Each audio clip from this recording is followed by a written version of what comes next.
¿Alguien aquí tiene alguna tara? ¿Muchas? Bueno, Juan Luis Hernández Marroquín tiene muchas taras. No.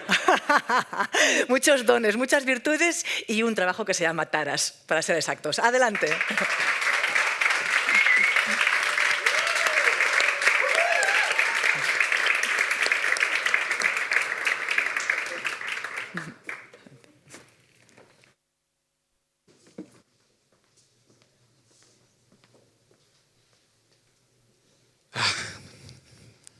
Hello, everyone. The energy feels nicely and beautiful. It feels really nicely and beautiful, to be honest. Okay, so yeah, energy is beautiful. Yesterday, Mexico won on the aperture of the World Cup. We hope to have continuity on the World Cup, but well, we will see that. Anyways, I mean, it's really, it's honor to be for me to be here.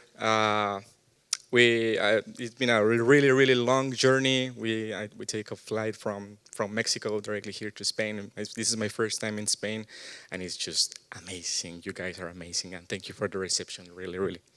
So yeah, my project. This is my project, Taras. First of all, let me present you my team. Well, my name is Juan Luis Hernandez. I started animation 8 years ago, but what I really like about animation is art, concept art, visual development. I mean, that's my stuff. That's what I really work when I went in productions. We have a new team. Sorry, but that's my desire. We have a new member of the team. We recently just joined, which is Andrea Rivera. She's my beautiful screenwriter. And we, of course, we also have music. We have the music team with Harfo Rodriguez, who made the composition and production of the music, and with the beautiful boys from Gia Zapat Sajia. They are both right now in Mexico, and they're probably sleeping, but well, they will watch the video at some point. Okay.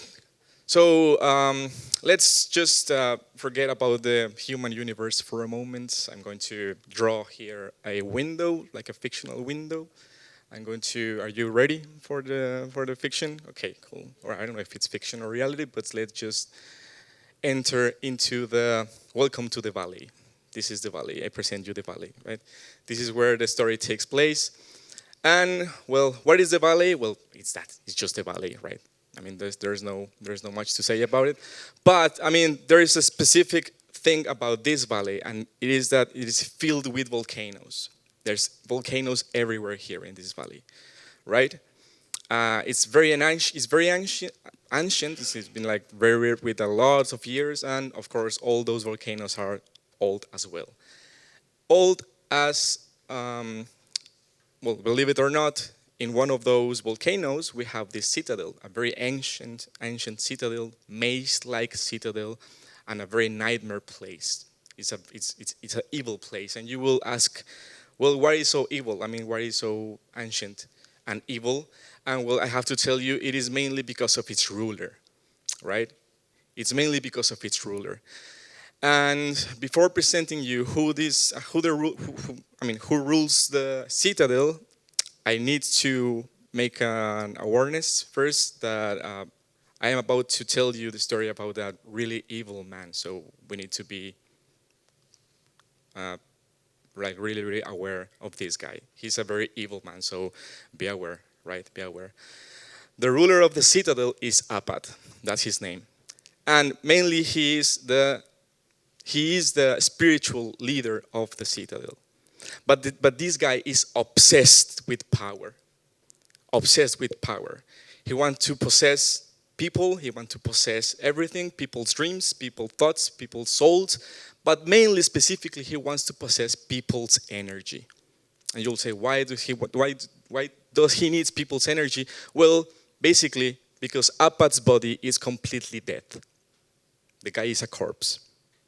There's no single living particle on its body. So he needs a large doses of energy to maintain his body alive. So how he achieves that? Well, mainly he has a plan called the ritual. In this universe, when a volcano explodes, two things and just two things happens at the same time. A bull emerges from the crater and from the lava, and at the same time, a blind boy is born in the citadel. Those two things happens at the same time when a volcano explodes. And Apat says, because he's the spiritual leader, Apat says that when a blind boy is born inside the citadel, that's the chosen one to become the king of the citadel. But to prove that, to become the king, he must prove at the age of 10 courage to become the king. And to reach that, he must kill the bull that's born from the volcano. And of course, if that happens, there's a gift for the boy. And that means his blindness disappears and he starts seeing for the very first time. So that's a symbol for the citadel because he says, you have a king with a new vision, with a pure vision, right? But that's bullshit.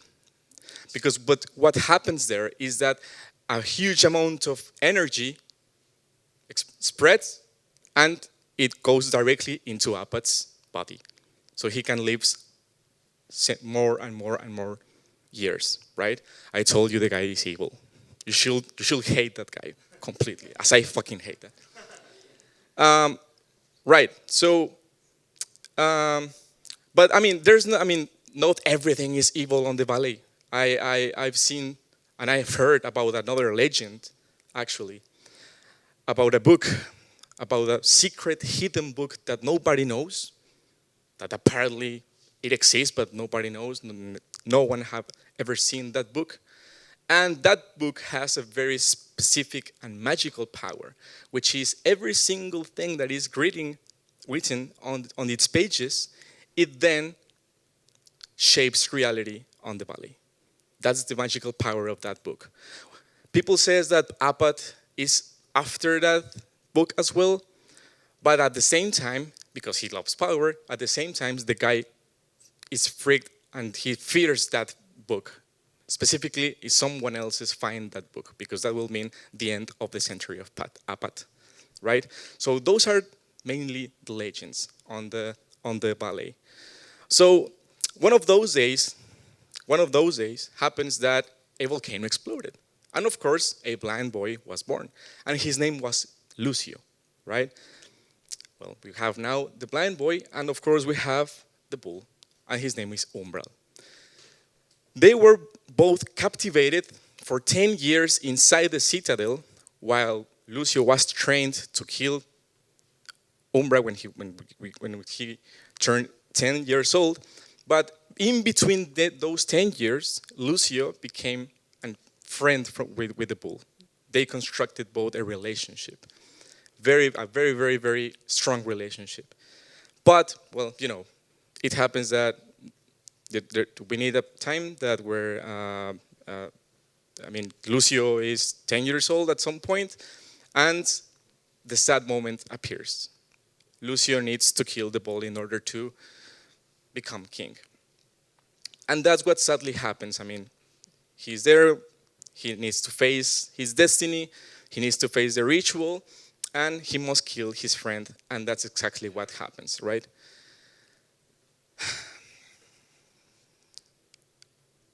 And of course, this ends with Lucio being king for the first time. We have now a king inside the citadel.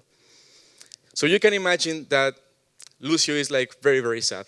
Lucio is very, very sad, and he has lost his friend. And even worse, he now has a trauma on his mind, right? But time passes, and he suddenly finds, and he met someone new. He met Stifare, who is a little girl from the citadel. They met each other, and they instantly become really, really good friends.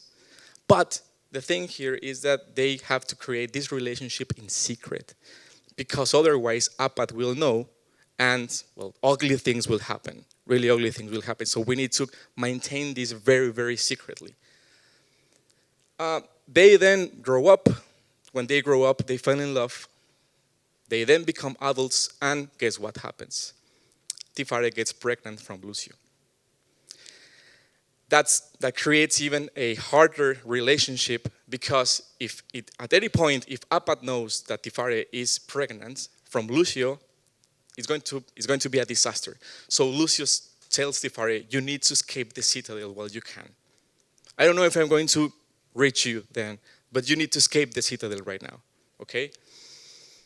So Tifare escapes. She embarked herself on looking for a refuge, or on a safe place inside the valley, and Lucio doesn't know from Tifare anymore. But one day, that's what happened, right? But one day, it happens that suddenly, a volcano exploded. And you already know what happens in this universe when a volcano explodes, right? A bull emerges, and a baby born is new on that universe. But this time, specifically in this time, something has completely changed. And what changed, I mean, the pattern is finally broken, because what is now new is that the bull has arisen from the volcano with a book, with a strange book. And there is no more blind boys. This time it's about a girl. We have a baby girl. So once Lucio knows and noticed that, he encouraged himself to escape now from Apat's world. He needs now to escape from the citadel, and he needs to find his family, to find his baby daughter, to find Tifare, and to find his family. So in order to reach into that point, he must first meet with an old friend of him. Let me show you, if you want to see that situation, let me show you the teaser that I made for this specific part of the story, and I will tell you then other things after the teaser. Can we play the teaser, please? Un temblor me trajo de vuelta a la vigilia.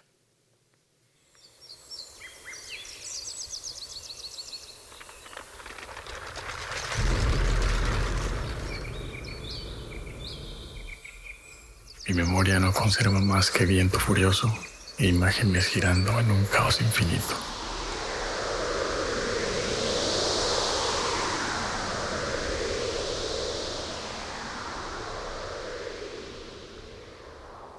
Pero he encontrado un libro.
Thank you.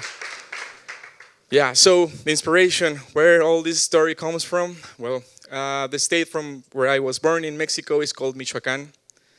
Michoacán itself is, like a completely universe. I mean, Mexico is so big, but mainly Michoacán is a very, very specific place that is, it has a lot of rivers, like very, very mystical places. That it was a big inspiration for me in all my childhood, specifically in my childhood.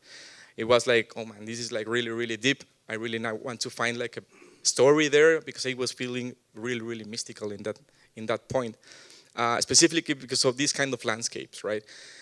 In Michoacán, we have a volcano that basically it just ate a complete city, and we only have the remain of a church, and it's like really, really, really deep. And I was like, we needed a story for this, right?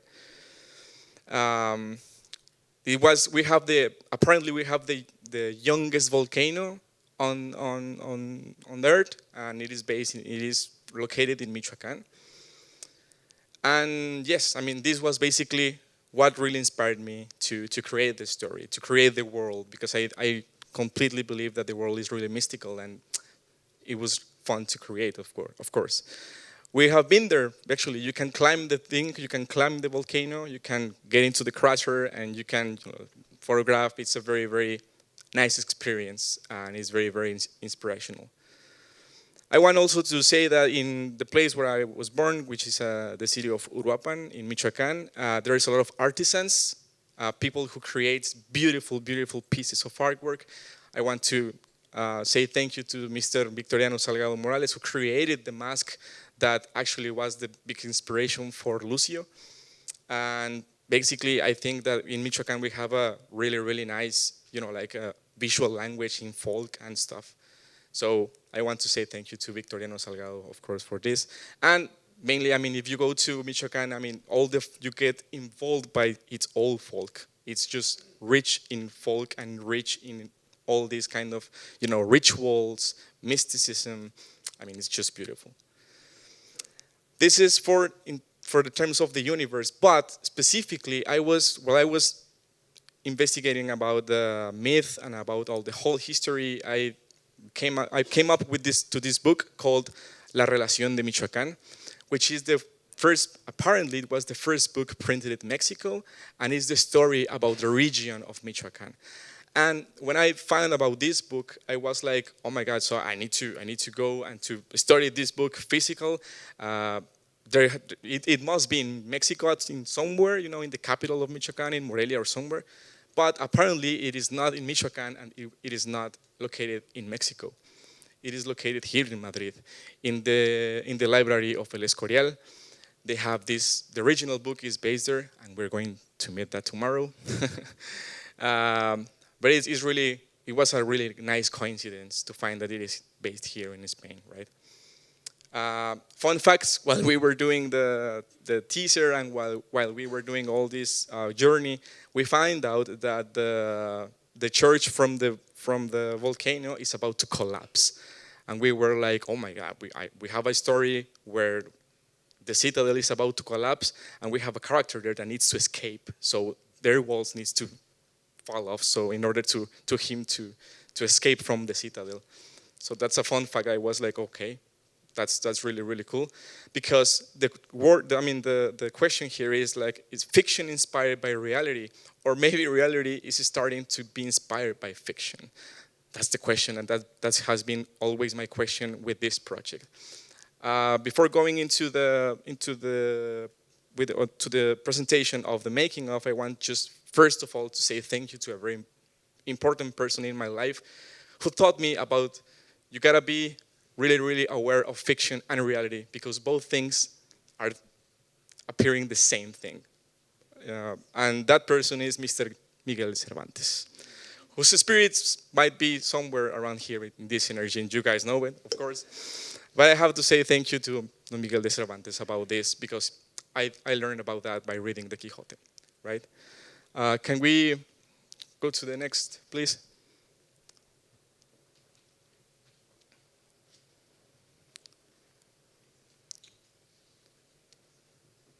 Cool. Now the making of for this was kind of accidentally making of. It was completely strange making of. First of all, I have to say that my plan for this project is to make it a feature film. Why feature film? Well, you now know why, because the lore is like really, really big, and the lore is like really, really deep. And I think like a long format film will be enough to explain this story.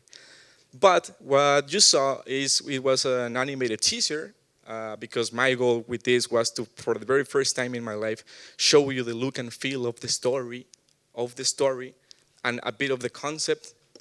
The production was, the production technique is mixed media, because we have 3D with Quill. blend with AI-assisted workflows, right, like Magnifique. And the running time was 1 minute, 45 seconds, and the target was young adults or adult people. The way I work is basically doing first a storyboard. Last year, I had the opportunity to work with Mr. Robert Valley. And one of the things that I learned from Robert is that he is very, very aware of working first on small thumbnails. First the story, and don't get frustrated. Work small first, and then we go from that point, right? So and that's what I did. I really love working with the tiny thumbnails because you can find a lot of stuff in tiny format. It's more like you can work like more free, and it's like the speed of mainly the speed is very, very important by working small. And of course, there is time then to have refinement. So this is my first storyboard. You can see it's like pretty dense, and I was like, this is too much work for just one person.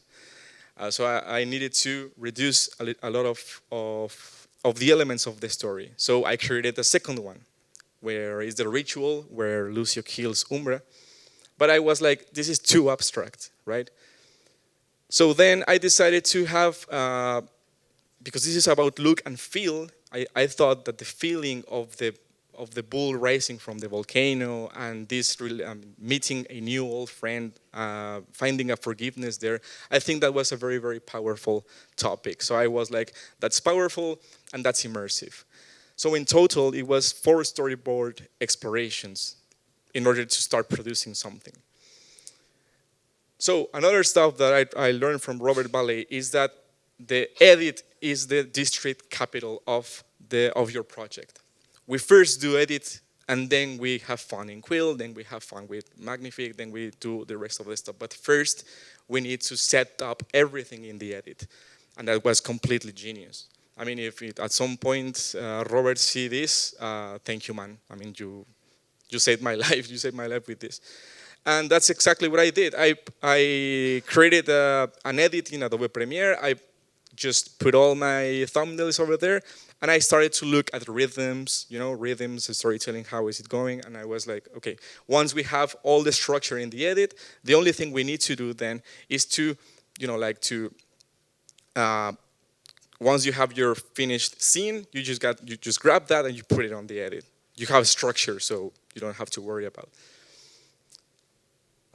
But well, design was one of the hard thing here, because I'm telling you that it's been around 10 years of creating this character. It's been about 10 years of journey of creating the story. So I had 10 different versions in design of the character, and I was like, how the hell am I going to achieve that look and feel inside Quill? And specifically because the concept is very, very detailed, right? And to reach into this result in Quill is very, very difficult. I thought I could make it in AI, but I couldn't have too much time to create that. So, of course, the same thing with the world. I mean, the world is very, very dense. But I found that I need to use about my skill, because I'm a concept artist. And I just decided to make, again, a new design from Quill. Can we play the video, please? Start a new design directly from Quill and start from there. So basically, these were the first days working with Quill. I learned that you can fake like lighting using Quill, which is great because Quill is a mixture between 3D and specifically illustration. So you need to paint light, you need to paint all the stuff, and you need to create the look directly from the painting. So I was like, okay, I know some stuff about lighting, and I know some stuff about illustration. And this is how I started working directly in Quill. I created the whole scene directly from Quill. I thought I will make it first like creating the asset, and then like building the scene with the assets. But actually, it was easier for me to create the scene directly in Quill, character and world directly there. And well, we have, this is me working with the VR. And this is the final designs in Quill, right? I mean, I love all the, how beautiful you can achieve in terms of illustration, and how the 3D respects that, right? I mean, of course, it depends on the angle of the camera and stuff, but it's great to find that you can achieve into a very illustrative look, right? Then I went to Magnifique and I was thinking about how the hell I'm going to use this, because AI is basically chaotic in all its terms. So, I mean, look at that, right? And I went like, but what really was cool is to find that Magnifique was respecting a lot my close-up shots. And it was respecting the language I already had in Paint. And the only thing that I mean, look at that stuff, right? And the only thing that I needed to ask Magnifique was to please add a light, add a flare light, integrate illumination, and this is the result, right? I thought like, okay, this is cool to express the story for the very beginning. Cool. Here we are. I mean, these are like the completely designs. But I have to say that in the middle of the process, my computer blew up. And just one word came to my mind. I think you know what it is, right? Shit. Yeah. So my computer blew up, but fortunately I had this new element that was, I had this new computer that well, it was my old computer actually, but I had to use it in order to complete the project. And this is where I find that the story is completely useful. Because, I mean, it is about your story, it is about writing your story, and you need to complete the thing, even though there is like a lot of impossibilities surrounding you. But well, that was one part of the process. The computer completely blew up.